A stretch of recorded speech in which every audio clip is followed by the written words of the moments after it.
The massive doors of the Galactic Council chambers slid open with a sound like distant thunder, revealing a sight that would have brought most beings to their knees. Ambassador Marcus Webb stepped into the vast circular arena, his simple black diplomatic suit a stark contrast to the overwhelming spectacle before him. The chamber stretched upward for what seemed like miles, its crystalline walls pulsing with bioluminescent patterns that hurt the human eye to follow. Arranged in ascending tiers around the arena floor sat representatives of over 300 alien species, each one a master of worlds humanity had never even dreamed existed.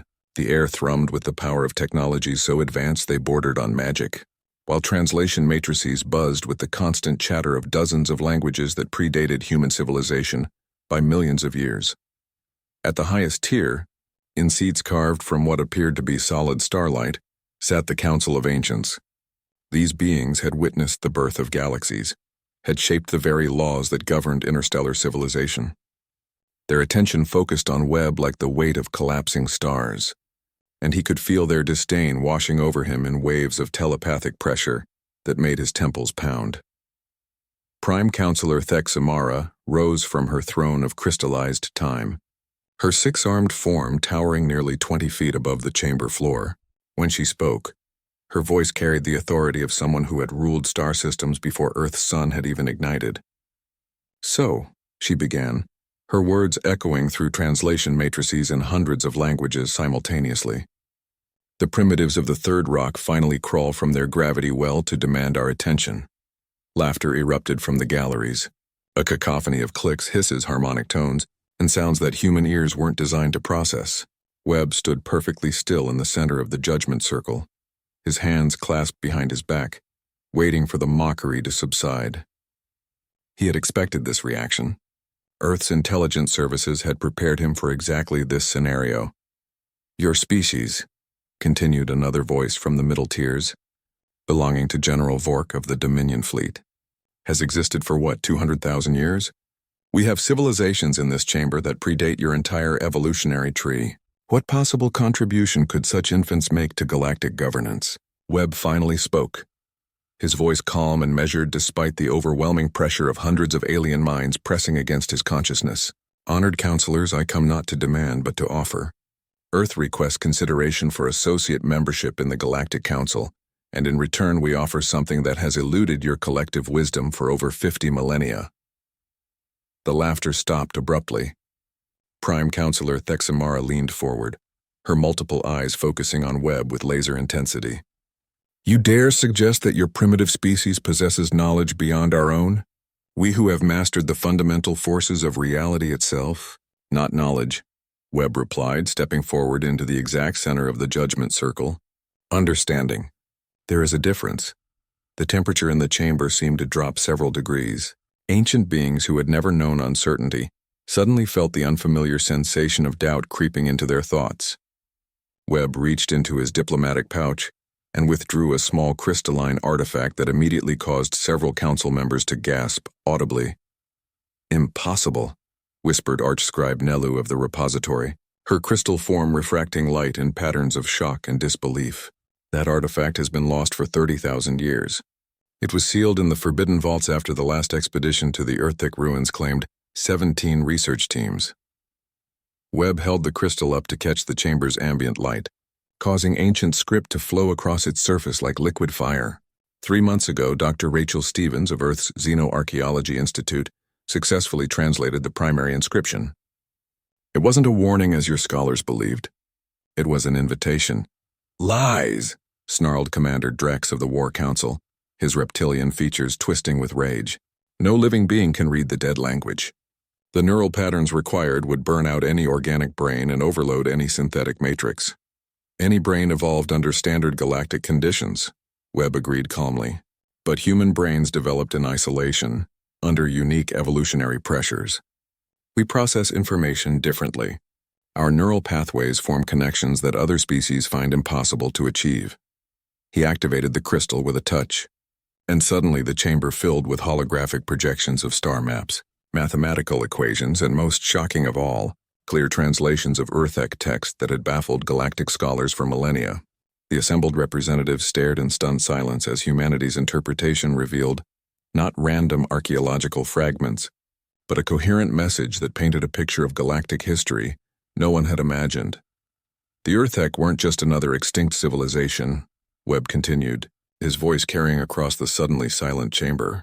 They were refugees, survivors of something that consumed their entire galaxy, leaving behind only scattered warnings for whoever might come after. And according to their calculations, that something is already on its way here. Prime Counselor Thexamara's 6 arms trembled as she processed the implications. You speak of myths, ancient fears. The deep dark is legend, nothing more, is it? Webb asked, manipulating the crystal to display new holographic data. Your own long-range sensors have detected anomalies at the galactic rim, energy patterns that don't match any known natural phenomena. The Andromedan observation posts have gone silent one by one over the past decade. You've attributed it to equipment failure and communication lag. But the Earthek records suggest a different explanation. The chamber erupted in chaos as representatives began arguing among themselves in dozens of languages. Some demanded to see more evidence. Others insisted the human was perpetrating an elaborate hoax, and still others called for immediate verification of the sensor data Webb had referenced. Through it all, Webb remained motionless in the judgment circle, watching as the most powerful governing body in known space grappled with the possibility that their greatest fears might be real. He had their attention now, but this was only the beginning.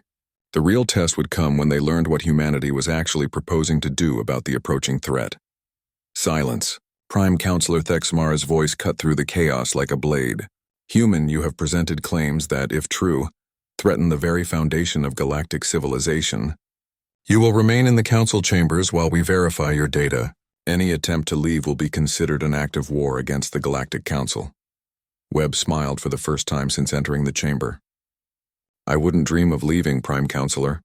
After all, we haven't gotten to the interesting part yet.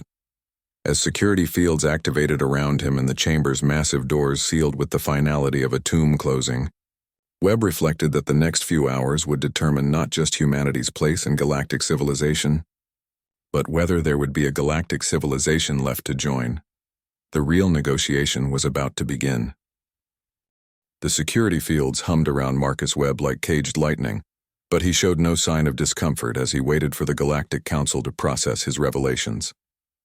Around the chamber, representatives huddled in urgent consultation with their homeworld governments, their various forms of communication creating a symphony of alien sounds that would have driven most humans to madness.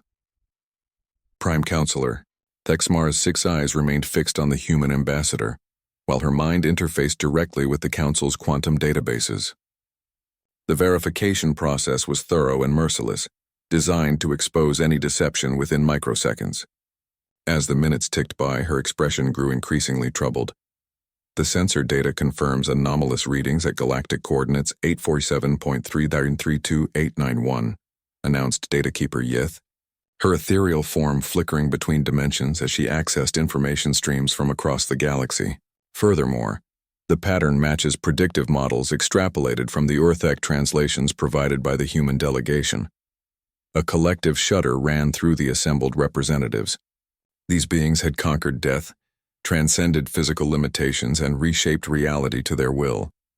The idea that something could threaten their accumulated power was almost incomprehensible. Even if we accept the validity of these warnings, growled War Commander Drex, his massive claws scraping against his seat's armrests, what makes you believe your infant species could comprehend threats that have eluded our greatest minds? Webb gestured to the crystal artifact still floating in the center of the chamber, its Earthek inscriptions continuing to pulse with ancient light.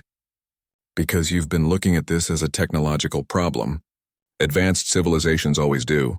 You see threats in terms of energy outputs, fleet movements, dimensional distortions, but the Earthek were describing something else entirely.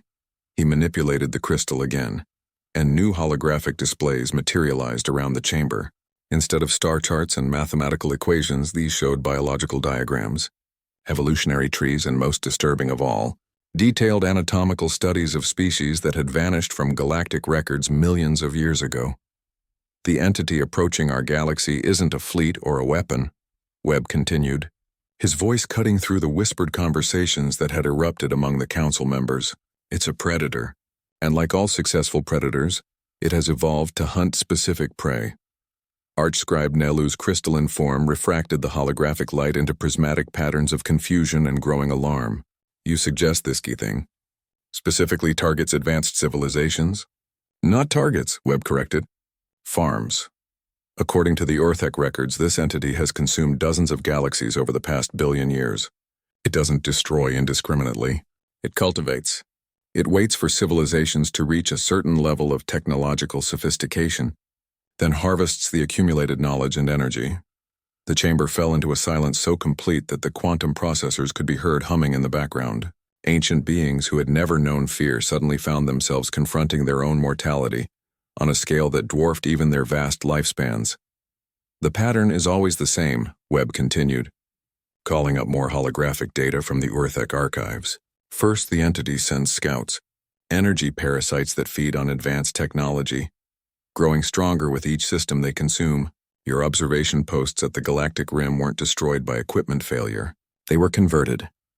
General Vork's scaled hide rippled with involuntary combat responses. Converted to what? Sensors. The scouts are mapping your technological infrastructure, identifying the most advanced civilizations, cataloging your capabilities. When they've gathered enough data, the main entity will arrive to begin the harvest. Prime Counselor Thexmara's voice carried a tremor that hadn't been present in over 1,000 years. And you believe humanity can somehow resist this threat? Webb's smile was sharp as a blade. I believe humanity represents something this entity has never encountered before.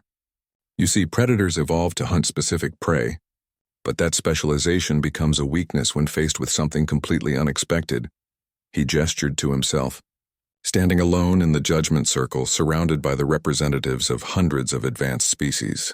Look at this chamber. Every one of you represents a civilization that followed the standard path of galactic development. You discovered faster than light travel, developed quantum computing, mastered dimensional manipulation.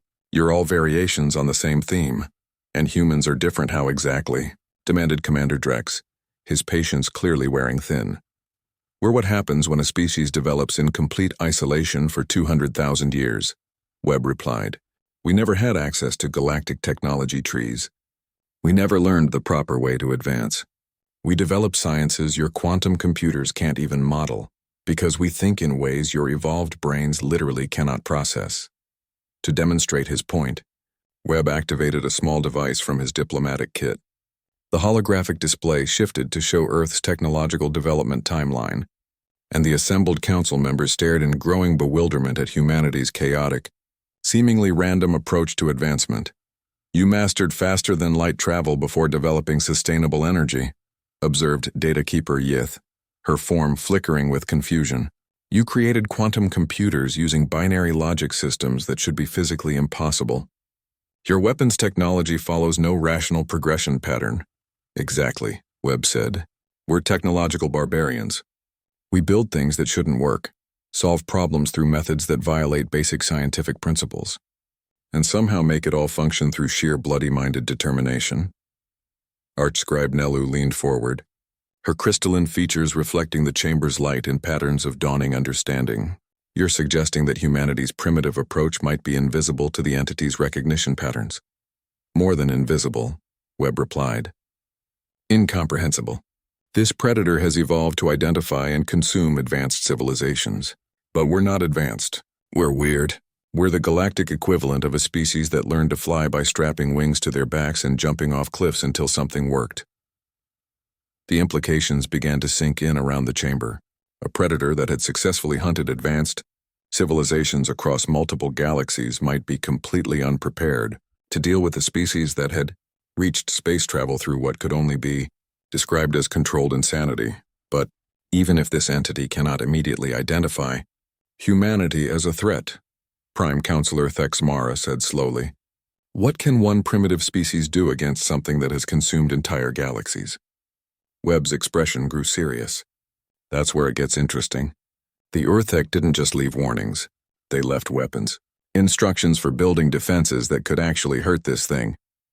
But those instructions are scattered across hundreds of dead worlds, encoded in monuments that each of your civilizations has classified as archaeological curiosities. He manipulated the crystal one final time, and the holographic display showed a galaxy-spanning map with thousands of marked locations. Each marker represented an Earth-X site that the various council species had discovered and cataloged over the millennia.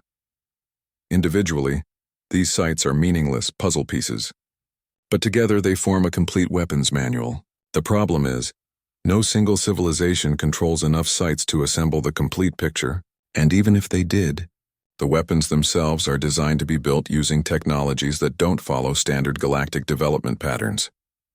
Technologies like those developed by humans, whispered General Vork, beginning to understand where the conversation was heading. The Earth-Ek were refugees from the last galaxy this entity consumed, Webb said. They had millions of years to study their enemy, to understand its weaknesses, to design countermeasures. And they specifically designed those countermeasures to be built by a species exactly like humanity. The chamber erupted in urgent discussions as the full scope of Webb's proposal became clear. Humanity wasn't asking to join galactic civilization as supplicants or junior partners. They were offering to coordinate the galaxy's defense against an existential threat that could only be defeated through cooperation between the advanced and the primitive, the logical and the chaotic. What assurance do we have, demanded Commander Drex, that humanity won't simply use this crisis to advance their own position in galactic affairs? Webb looked around the chamber at the hundreds of alien faces, each representing civilizations that had ruled the stars for millennia. His answer was simple and terrifying in its honesty. In 18 months, there won't be any galactic affairs left to worry about. The 18-month deadline hung in the air like a death sentence, and Marcus Webb watched as the weight of galactic extinction settled over the assembled representatives. Ancient beings who had witnessed the birth and death of stars suddenly looked fragile, mortal, afraid. The quantum processors hummed louder as urgent communications flowed between the council chambers and homeworlds across the galaxy. Prime Counselor. Thexmara's 6 arms gestured in complex patterns as she interfaced with data streams from the furthest reaches of space. Her expression grew darker with each passing moment. Our deep space monitoring stations confirm accelerating energy signatures along the galactic rim. Whatever approaches us is moving faster than the Earth-Ek projections indicated. Impossible, declared strategic analyst Keth, her insectoid form clicking with agitation. If the entity has accelerated its approach, that suggests adaptive intelligence far beyond our models. Webb nodded grimly. The Earth-Ek archives mention this phenomenon. The entity learns from each galaxy it consumes, becoming more efficient with every harvest. Your advanced sensor networks aren't just detecting it anymore. They're teaching it about galactic defense capabilities. A collective shudder ran through the chamber as the implications became clear. Their own technological superiority was being turned against them, analyzed and cataloged by an intelligence that had perfected the art of galactic predation across cosmic time. Even accepting the validity of your claims, growled War Commander Drex, his massive form shifting restlessly in his seat. You ask us to place our trust in a species that has barely mastered interplanetary travel. What proof do you offer of humanity's capability to coordinate a galactic defense? Webb had been waiting for this question. He activated his personal communicator, sending a coded signal that would reach Earth through the primitive radio networks his species still maintained, alongside their stolen faster-than-light technology. 3 days ago, Earth's Strategic Command initiated Operation Verification. We wanted to demonstrate our capabilities before formally requesting Council cooperation. The chamber's central display activated, showing real-time feeds from across the galaxy. The assembled representatives watched in growing confusion as the images revealed human teams already operating on dozens of Earth-Ek archaeological sites that had been classified at the highest levels of galactic security. How did you access restricted coordinates? Demanded Security Chief Orth, her energy form flickering with alarm. Those locations are protected by quantum encryption that would take our best systems centuries to crack. We didn't crack them, Webb replied with a slight smile. We borrowed them. Dr. Lisa Park, our head of intelligence operations, developed what she calls social engineering. Instead of attacking your security systems directly, we simply asked your archaeological teams for the information. The holographic display shifted to show recorded conversations between humans and alien researchers. The council members watched in growing disbelief as Earth's agents posing as enthusiastic graduate students and research assistants, convinced respected xenoarchaeologists to share classified data about Earth-X sites. Your research team on Kepler 186c was particularly helpful, Webb continued. Dr. Hayes managed to convince them that she was writing a dissertation on comparative mythology. They provided complete survey data for 17 sites across 3 star systems. Arch-scribe Nelu's crystalline form refracted light in patterns of shock and admiration. You infiltrated our most secure research programs using nothing more than conversation and curiosity? Advanced civilizations always assume threats come from advanced sources, Webb explained. You fortify against quantum hackers and dimensional infiltrators, but you never think to guard against someone simply asking nicely. Your researchers are academics at heart. They want to share knowledge, especially with someone who shows genuine interest in their work. The display continued showing human operations across the galaxy. Archaeological sites that had puzzled alien researchers for millennia were being systematically excavated and decoded by human teams using methods that violated every principle of xenoarchaeological science. Barbaric, muttered Research Director Pelm, watching humans use crude earth-moving equipment to uncover delicate Earth-X artifacts. They're destroying priceless historical sites with their primitive techniques. Actually, Webb said, calling up detailed analysis reports, they're finding artifacts your careful excavation methods missed. Human archaeological techniques developed under Earth's extreme environmental conditions. We learn to dig fast and dirty while preserving what matters. Your methodical approaches are perfect for stable sites, but Earth-X ruins are booby-trapped. The display showed comparison images. Alien archaeological sites, carefully preserved but largely empty of significant finds, contrasted sharply with human excavations that had uncovered complete Earth-X weapon components and intact data storage systems. The Earth-X designed their hiding places to resist careful analysis, Webb continued. They knew that advanced civilizations would approach their ruins with scientific precision, spending years cataloging every fragment. But they also knew that desperate people in a hurry might stumble across the important pieces through sheer reckless determination. General Vork leaned forward, his scaled features reflecting grudging respect. Your teams have recovered more Earth-X technology in 3 days than our combined civilizations have found in 3 millennia. Because we're not treating it as archaeology, Webb replied. We're treating it as a treasure hunt. Every human team has specific objectives, clear deadlines, and authorization to use whatever methods get results. When Dr. Harrison's team couldn't decode the entrance to the Sigma Draconis vault, they didn't spend months analyzing the lock. They used mining charges to blow a hole in the back wall. The assembled council members stared in horrified fascination as the display showed human teams employing tactics that would give any respectable archaeologist nightmares. Yet their results spoke for themselves. In 72 hours, humanity had recovered more functional Earth-X technology than the rest of galactic civilization had managed in recorded history. Moreover, Webb continued, we've begun preliminary assembly of the weapon systems described in the archives. Our initial tests suggest that Earth-X technology interfaces perfectly with human engineering approaches. The display shifted to show a construction facility on Luna, where human engineers were assembling devices that seemed to blur the line between technology and art. The constructions followed no recognizable design principles, incorporating everything from quantum processors to simple mechanical gears and configurations that should have been impossible. The Earth-X weapons don't follow standard technological paradigms, Webb explained. They require what our engineers call intuitive assembly. You build them not by following precise specifications, but by understanding their intended function and adapting components until they work. Datakeeper Yith's ethereal form flickered with confusion. Such methods should result in complete system failure. Technological integration requires precise calibration and mathematical optimization. For conventional technology, yes, Webb agreed. But Earth-X weapons are designed to be assembled by beings who haven't learned that certain things are impossible. The same mental flexibility that allowed humans to develop faster than light travel using binary computers makes us natural Earth-X engineers. Prime Counselor. Thexmara studied the construction data with growing amazement. Your preliminary weapon tests show energy outputs that exceed our most optimistic projections. But the power source configurations appear to violate several fundamental laws of physics. They do, Webb said cheerfully.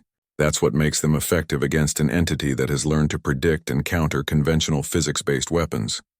The Orthic designed their arsenal specifically to be unpredictable, chaotic, and fundamentally incomprehensible to linear thinking. The chamber fell silent as the council members processed the implications. Humanity wasn't just offering to coordinate galactic defense. They were demonstrating that they had already begun implementing it, using methods that the galaxy's greatest minds couldn't even understand, let alone replicate. You've presented compelling evidence of human capability, Prime Counselor Thexamara said slowly. But coordinating a galactic defense requires more than archaeological success. It requires the cooperation of hundreds of sovereign civilizations, each with their own territorial concerns and political agendas. Webb's smile broadened. Actually, Counselor, we've already started working on that problem too. It turns out that galactic politics operates on many of the same principles as Earth politics, just with more tentacles and fewer lawyers. The display shifted again, showing a complex web of diplomatic connections spanning the galaxy, human ambassadors, trade negotiators, and what could only be described as interstellar lobbyists had apparently been working behind the scenes for months, building a network of alliances and mutual obligations that bypassed traditional council bureaucracy entirely. Welcome to humanity's greatest talent, Webb said. We don't just break rules. We rewrite them while everyone else is still arguing about the regulations. The holographic display floating above the council chamber showed a complex web of diplomatic connections that made the assembled representatives' heads spin. Marcus Webb watched their expressions shift from confusion to alarm as they realized the scope of humanity's political maneuvering. This is impossible, declared Trade Coordinator Vess, her blue-scaled form rippling with agitation. The hegemony and the Stellar Confederacy have been at war for 3 centuries. They cannot possibly be cooperating in your defense initiative. Webb manipulated the display, zooming in on specific diplomatic connections. Officially, they're still at war. Unofficially, Ambassador Janet Mills convinced them that mutual extinction tends to make territorial disputes somewhat irrelevant. She proposed something called a temporary ceasefire for species survival, which apparently translates well into both hegemony, battle cant, and Confederacy formal speak. The display showed recordings of human diplomats meeting with representatives from warring factions across the galaxy. Unlike the formal negotiations typical of galactic politics, these sessions looked more like casual conversations over what appeared to be Earth beverages. Your diplomatic protocols violate every principle of interstellar law, observed legal counselor Dureth, his crystalline form refracting disapproval.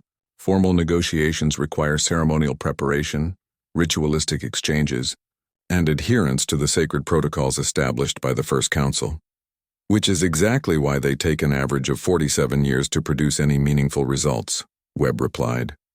Dr. Amanda Foster, our head of diplomatic innovation, calculated that following proper protocols would require approximately 230 years to establish the necessary agreements for galactic defense coordination. Prime Counselor, Thexmara's 6 eyes focused intently on Webb. And your alternative approach? Coffee, Webb said simply. It turns out that when you invite someone to share a warm beverage and talk about their problems without any formal agenda, negotiations proceed much more efficiently. The display showed more footage of human diplomats engaged in what could only be described as interstellar social work. They listened to territorial complaints, offered practical solutions to resource disputes, and somehow convinced ancient enemies to focus on common threats rather than historical grievances. The Andromedans and the Void Dancers have agreed to coordinate their deep space monitoring networks. Webb continued, highlighting specific diplomatic victories. The Silicon Collective is sharing quantum computation resources with the Biosphere Alliance. Even the isolationist enclaves have agreed to participate in information sharing, which their own negotiators told us was unprecedented. War Commander Drex leaned forward, his massive form casting shadows across the chamber floor. How did your diplomats achieve in weeks what our best negotiators have failed to accomplish in millennia? By not being diplomats, Webb answered. Every member of our diplomatic corps comes from Earth's service industries. Restaurant servers, social workers, customer service representatives, therapists, people who spent their careers dealing with angry, frustrated individuals and finding ways to make them happy. The concept clearly baffled the assembled representatives. Strategic analyst Keth's insectoid features clicked in patterns of confusion. You staffed your diplomatic mission with service workers? Think about it, Webb explained. Galactic diplomacy is essentially customer service on an interstellar scale. Everyone has complaints, everyone thinks they're not getting what they deserve, and everyone wants someone to listen to their problems. Our people are professionally trained to handle exactly these situations. The holographic display showed human diplomats employing techniques that would never appear in any formal negotiation textbook. They diffused tensions by acknowledging frustrations, offered compromise solutions that addressed underlying needs rather than stated positions, and somehow convinced bitter enemies that cooperation was in their own best interests. Ambassador Rodriguez managed to resolve the Kepler sector trade dispute by treating it like a restaurant seating problem. Webb continued. She recognized that both sides wanted the same shipping routes for different reasons, so she proposed time-sharing arrangements with priority scheduling based on cargo urgency. Datakeeper Yith's ethereal form flickered with what might have been admiration. Your diplomatic approaches appear to be achieving remarkable success rates. But surely formal alliance structures require more than informal agreements over beverages. Webb smiled. That's where things get interesting. Our legal team discovered that galactic law contains thousands of obscure provisions that haven't been invoked in centuries. Ancient treaty clauses, emergency protocols, mutual aid agreements that were forgotten when the civilizations that signed them transcended physical existence. The display shifted to show a complex legal framework that the human team had assembled using overlooked provisions of galactic law. Instead of negotiating new treaties, they had simply activated existing agreements that most civilizations had forgotten they were bound by. The Emergency Species Preservation Mandate, established during the Third Galactic Crisis, legally requires all Council member civilizations to provide mutual aid when facing extinction-level threats, Webb explained. It was signed by every spacefaring species over the past 50,000 years. But nobody remembered it because extinction-level threats were considered theoretical. Legal Counselor Druth's crystalline form began refracting light in rapid, agitated patterns. Those provisions were established for natural disasters and cosmic phenomena, not for coordinated military action. The language is actually quite broad, Webb replied, producing a thick legal document that materialized holographically above the chamber. Any threat to species survival requiring coordinated response. The definition section specifically includes unknown hostile entities of galactic scope. Around the chamber, representatives began frantically consulting their own legal databases, discovering treaty obligations their civilizations had completely forgotten, ancient agreements that committed them to resource sharing, military cooperation, and joint command structures in precisely the situation humanity was describing. Furthermore, Webb continued, the emergency provisions allow for alternative command structures when traditional council processes prove inadequate to the response timeline. Since we've established that conventional diplomatic protocols would require over 2 centuries to implement necessary coordination, alternative leadership becomes not just permissible but mandatory.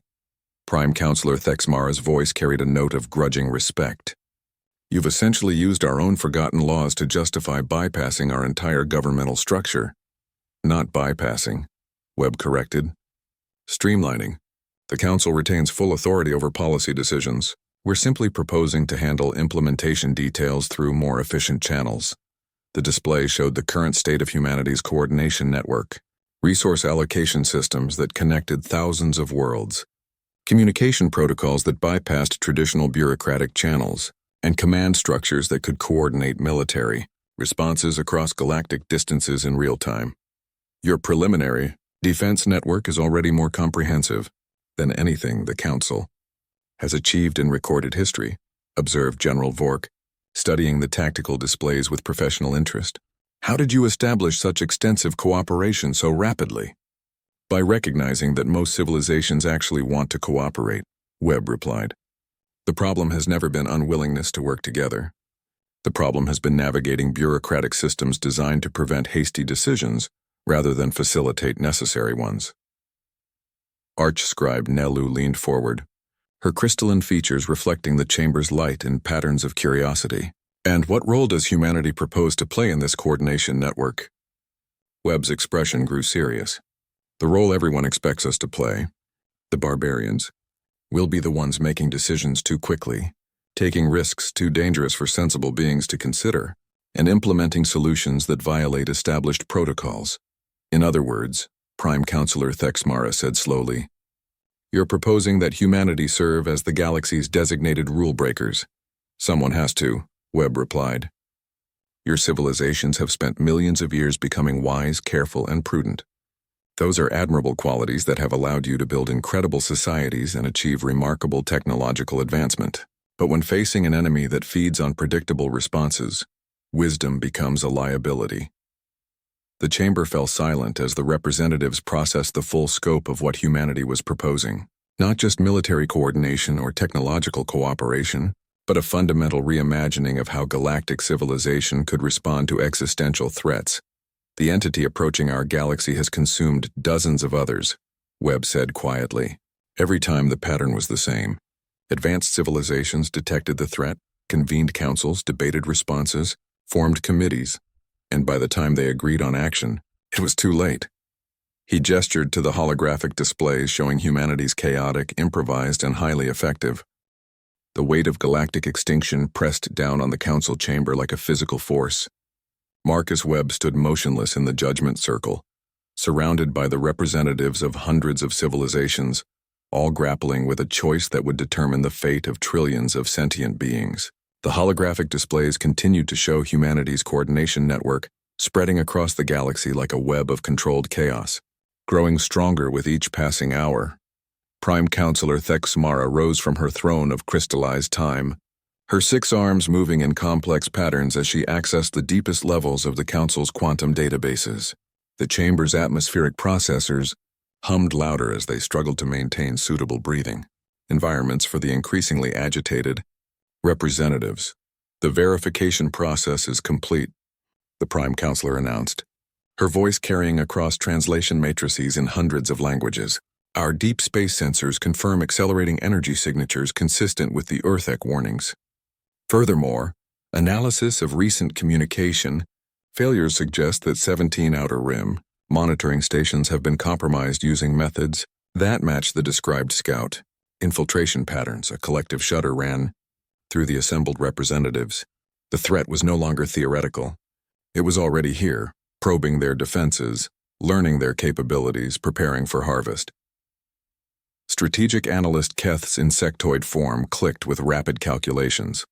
"If the progression rate remains constant, we estimate full entity manifestation within the galactic boundary in approximately 16 months. 4 weeks ahead of the human projections." "The acceleration confirms something else from the Earth-ec archives," Webb said grimly. "The entity learns and adapts with each galaxy it consumes. It's faster now than it was when it destroyed the Earth-ec homeworld, because it has improved its techniques over millions of years of galactic predation." War Commander Drex stood abruptly, his massive form casting long shadows across the chamber floor. "Even accepting the legitimacy of this threat, why should we trust humanity to coordinate our response? Your species has been spacefaring for less than a century. Our combined military forces represent the accumulated strategic wisdom of millions of years." Webb activated his communicator again, and the chamber's displays shifted to show real-time tactical analyses from across the galaxy. Human teams weren't just excavating Earth-ec sites and building diplomatic networks. They were conducting war games. Admiral Sarah Torres, Earth's Strategic Defense Commander, has been running simulations using data from the Earth-ec archives, Webb explained. She's tested conventional galactic military responses against entity projection models. The results aren't encouraging. The displays showed battle scenarios that made the assembled military representatives increasingly uncomfortable. Every conventional strategy, every standard formation, every logical tactical response resulted in devastating defeat. Advanced fleets were converted into entity assets within hours. Quantum weapons made the enemy stronger. Dimensional shields became feeding tubes. "Your military doctrines are perfect for fighting other advanced civilizations," Webb continued, "but they're completely useless against an enemy that feeds on the very technologies that make your forces powerful." General Vork leaned forward, studying the tactical displays with professional interest despite their disturbing implications. "What alternative does humanity propose?" "Asymmetric warfare," Webb replied. Admiral Torres calls it productive chaos. Instead of fighting like advanced civilizations, we fight like primitives. Unpredictable tactics, crude weapons, strategies so irrational that even we don't fully understand them. The displays shifted to show human military units training with weapon systems that violated every principle of civilized warfare. Kinetic projectiles powered by chemical explosives. Ships that maneuvered using controlled detonations rather than gravitic manipulation. Communication systems so primitive they were literally invisible to quantum sensors. Barbaric, muttered Research Director Pelham, watching human soldiers practicing tactics that seemed to involve as much luck as skill. Your warriors fight like organized anarchists. Exactly, Webb said with pride. Chaos is the one thing this entity hasn't learned to counter. It has consumed galaxies full of logical, predictable, efficiently organized civilizations. But it has never faced an enemy that wins battles by accident, develops strategies through trial and error, and treats the laws of physics as helpful suggestions rather than absolute constraints. Datakeeper Yith's ethereal form flickered with growing understanding. The entity's adaptive capabilities are based on recognizing and countering patterns. If human military responses contain no recognizable patterns, then it can't adapt, Webb confirmed. Admiral Torres has developed what she calls doctrine-free warfare. Every engagement uses different tactics. Every weapon system operates on different principles. Every strategy is abandoned as soon as it starts working too well. Prime Counselor Thexmara studied the chaotic military displays with an expression of profound bewilderment. How do you coordinate forces that operate without consistent doctrines? Very carefully and very loudly, Webb replied. Human military communications rely heavily on what our anthropologists call cultural intuition. We don't explain detailed battle plans because we assume everyone understands the underlying assumptions.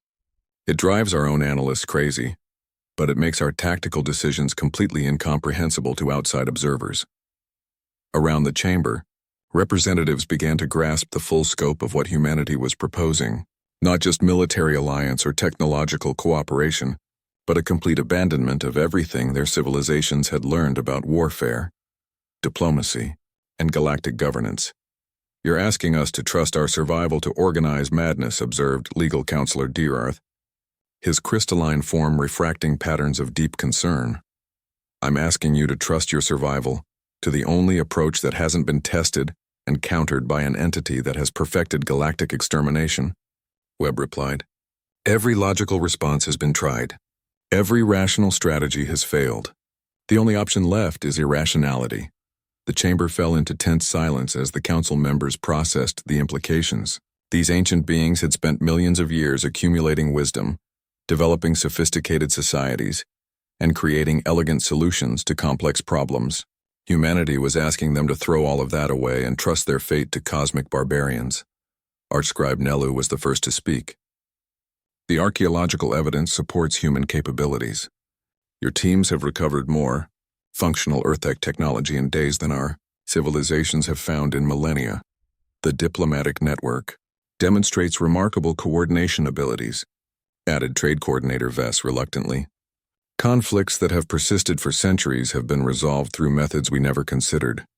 General Vork nodded slowly. And the tactical simulations suggest that conventional military responses will indeed prove inadequate against the described threat. Prime Counselor Thexmara looked around the chamber, meeting the eyes of representatives from hundreds of worlds. The choice before us is clear, if unpalatable. We can maintain our dignity and face extinction through proper procedures, or we can surrender our pride and possibly survive through improper ones. She paused, her 6 arms moving in patterns of formal decision, all in favor of granting humanity emergency coordination authority for galactic defense, with full access to council resources and suspension of standard operational protocols. One by one, the ancient representatives cast their votes. Species that had ruled star systems before Earth's sun ignited formally acknowledged that their survival might depend on trusting their fate to the galaxy's newest and least sophisticated civilization.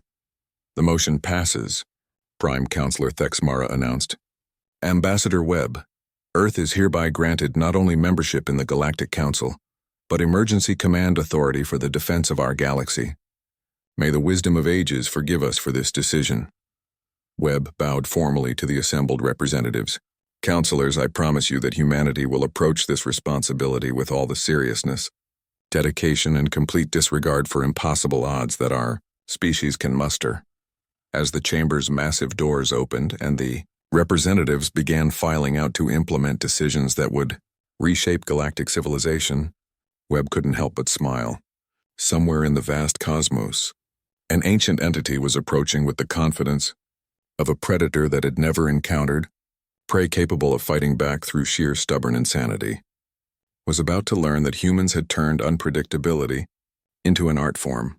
The real war was just beginning, and for the first time in galactic history, the defenders were actually looking forward to it.